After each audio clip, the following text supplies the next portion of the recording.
ಸಂಬಂಧಿಗಳಿದ್ದಾರೆ, ನನ್ನ ಕಷ್ಟಗಳಿಗೆಲ್ಲ ಅವರಾಗ್ತಾರೆ. ನನಗೆ ಯಾವುದೇ ಕಷ್ಟ ಬರದಂತೆ ಅವರು ನನ್ನನ್ನು ತಡೀತಾರೆ. ನನಗೇನೇ ಕಷ್ಟ ಬರಲಿ, ನನ್ನ ಸಂಬಂಧಿಕರು ನನ್ನ ಕೈ ಬಿಡಲ್ಲ. ನನ್ನ ಅಣ್ಣ, ನನ್ನ ತಮ್ಮ ಎಲ್ಲರೂ ಇದ್ದಾರೆ ನನಗೆ.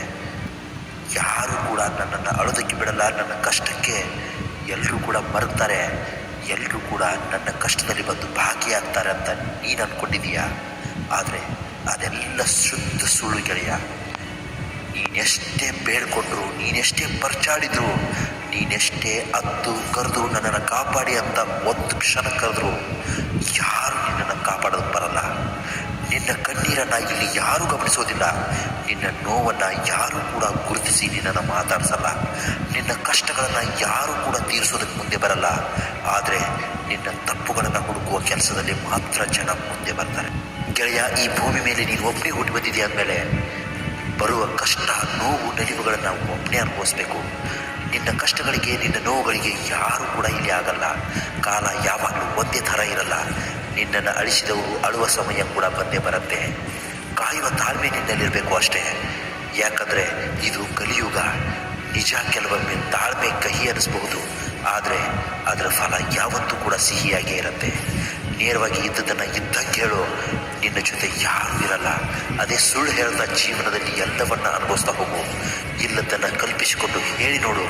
ನಿನ್ನ ಸುತ್ತಮುತ್ತ ದೊಡ್ಡ ಗುಂಪೆ ಇರುತ್ತೆ. ಒಳ್ಳೆ ಮಾತುಗಳನ್ನಾಡು, ನಾಟಕ ಆಡ್ತಾ ಇದ್ದಾನೆ ಅಂತಾರೆ. ಕೆಟ್ಟ ಮಾತುಗಳನ್ನಾಡು, ದುಷ್ಟ ಅಂತಾರೆ. ಉಪದೇಶ ಮಾಡು, ಬರೀ ಸುಳ್ಳು ಅಂತಾರೆ. ಸುಮ್ಮನಿದ್ದು ಬಿಡು, ಸ್ವಾರ್ಥಿ ಅಂತಾರೆ. ನೀನು ಹೇಗೆ ಇರು ಈ ಪ್ರಪಂಚದಲ್ಲಿ, ಮಾತಾಡೋದು ಮಾತಾಡ್ತಾನೆ ಅಂತಾರೆ. ಒಟ್ಟಿನಲ್ಲಿ ಅವ್ರ ಬಾಯಿಗೆ ಸುಮ್ಮನಿರಲ್ಲ. ಯಾವಾಗಲೂ ಇನ್ನೊಬ್ಬರ ಬಗ್ಗೆ ಕೇಳಿ ಮಾಡ್ತಾನೆ ಇರ್ತಾರೆ. ಇಂಥವ್ರ ಬಗ್ಗೆ ನೀನು ಯೋಚನೆ ಮಾಡಬೇಡ ಗೆಳೆಯ. ನಿನ್ನನ್ನು ಯಾರು ಬಿಟ್ಟು ಹೋದರೆ ಏನಂತೆ ಯೋಚನೆ ಯಾಕೆ ಮಾಡ್ತೀಯ? ಸತ್ತು ಹೋದವರನ್ನು ಮರೆತು ಬದುಕ್ತೀವಿ ಅಂದಮೇಲೆ ಬಿಟ್ಟು ಹೋದವರನ್ನು ಮರೆತು ಬದುಕೋಕ್ಕಾಗಲ್ವಾ?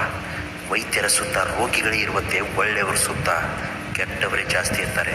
ಜೀವನದಲ್ಲಿ ನೀನು ಗೆಲುವಿಗಾಗಿ ಹೋರಾಟ ಮಾಡೋದಕ್ಕೆ ಶುರು ಮಾಡು. ಸೋತಾಗ ಕೊಂಕು ಮಾತನಾಡೋದ್ರ ಬಗ್ಗೆ ತಲೆ ಕೆಡಿಸ್ಕೋಬೇಡ. ಯಾಕಂದರೆ ಹುಲಿ ಬೆಟ್ಟದಿಂದ ಕೆಳಗಿಳಿದಾಗ ನಾಯಿಗಳು ಬೊಗಳೋದು ಸಹಜ, ಏಳು ಬೀಳು ಸಹಜ. ಹಾಗಂತ ಬಿದ್ದೆ ಅಂತ ಅಲ್ಲಿಗೆ ಸೋಲೊಪ್ಕೋಬಾರ್ದು. ಬಿದ್ದಲ್ಲೇ ಬೆಳೆದು ನಿಲ್ಲಬೇಕು. ಕೊನೆಗೊಂದು ಮಾತು ಹೇಳ್ತೀನಿ, ಇತಿಹಾಸ ತೆಗೆದು ನೋಡು. ಇಲ್ಲಿ ಯಾರು ಹಸಿವಿನಿಂದ ಸಾಧಿಸಿದವರಿಲ್ಲ, ಬದಲಾಗಿ ಅವಮಾನದಿಂದ ಸಾಧಿಸಿ ಬೆಳೆದವರೇ ಹೆಚ್ಚು. ಅವಮಾನ ಅನ್ನೋದು ಹೊಟ್ಟೆ ಹಸಿವಿಗಿಂತಲೂ ಘೋರ. ಇಂತಹ ಮತ್ತೊಂದು ಒಳ್ಳೆಯ ಕಂಟೆಂಟ್ ತಗೊಂಡು ನಾಳೆ ತಪ್ಪದೆ ನಿಮ್ಮ ಮುಂದೆ ಬರ್ತೀನಿ. ಚಾನಲ್ ಒಂದು ವೇಳೆ ನೀವು ಇನ್ನೂ ಸಬ್ಸ್ಕ್ರೈಬ್ ಮಾಡಿದಾಗ ದಯವಿಟ್ಟು ಸಬ್ಸ್ಕ್ರೈಬ್ ಮಾಡಿ. ನಮಸ್ಕಾರ, ಎಲ್ರಿಗೂ ಒಳ್ಳೆಯದಾಗಲಿ.